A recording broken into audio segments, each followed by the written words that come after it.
Mr. Chairman and members, this weekend in Austin, Texas, a bipartisan gathering of parents and teachers will gather to save our schools.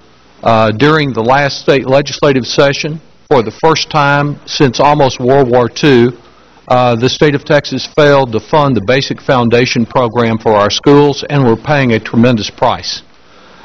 In the Harlandale Independent School District, for example, a district that has done very well on its test and has sent more than a few of its graduates on to college, many of them first-time college students, there are 54 classrooms that now exceed the state's class size limits, where more and more school children will be squeezed into classrooms.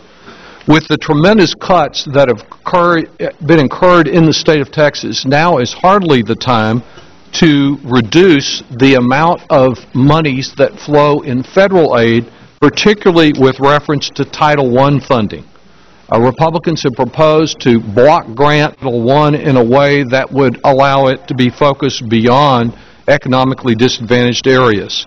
The IDEA, or Individuals with Disability Education Funding, and other funding that flows from the federal government to our schools is not enough to make up for the draconian cuts that have occurred in Austin. But it is a way to reduce the impact of those cuts in some areas. Personally, I believe we should be significantly increasing our investment in education from pre-K for our youngest citizens to postgraduate, one of the best exports this country has ever had. If we are to remain competitive, though, with the rest of the world, we need a substantial investment in education. This amendment makes really very modest increases to keep pace with demands for education and avoids cutbacks that have been proposed by the Republicans.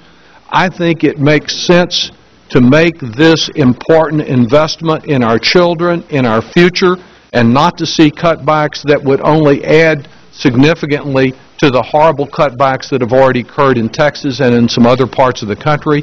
I urge adoption of the amendment.